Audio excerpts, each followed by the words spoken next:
بسم اللہ الرحمن الرحیم۔ شروع اللہ کے نام سے جو بڑا مہربان نہایت رحم والا ہے۔ فَإِذَا قَضَيْتُمُ الصَّلَاةَ فَاذْكُرُوا اللَّهَ قِيَامًا وَقُعُودًا وَعَلَى جُنُوبِكُمْ فَإِذَا اطْمَأْنَنْتُمْ فَأَقِيمُوا الصَّلَاةَ إِنَّ الصَّلَاةَ كَانَتْ عَلَى الْمُؤْمِنِينَ كِتَابًا مَوْقُوتًا۔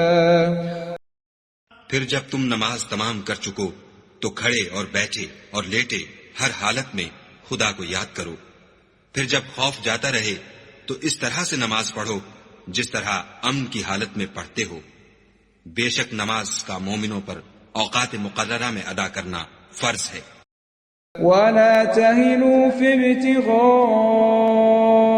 الْقَوْمِ إِن تَكُونُوا تَأْلَمُونَ فَإِنَّهُمْ يَأْلَمُونَ كَمَا تَأْلَمُونَ وَتَرْجُونَ مِنَ اللَّهِ مَا لَا يَرْجُونَ وَكَانَ اللَّهُ عَلِيمًا حَكِيمًا۔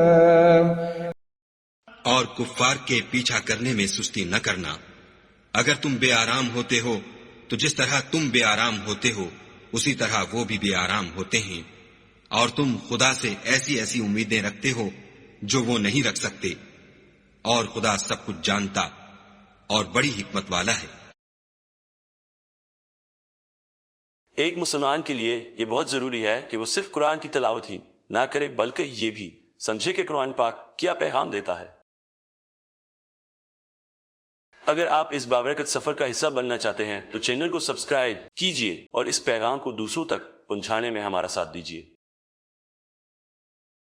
قرآن پاک کی مکمل تلاوت بما ترجمہ سننے کے لیے ہماری مکمل پلے لسٹ موجود ہے جس کا لنک اوپر دیا گیا ہے۔ آپ وہاں سے شروع سے آخر تک آسانی سے سن سکتے ہیں۔ اگلا رکوع اگلی ویڈیو میں پیش کیا جائے گا۔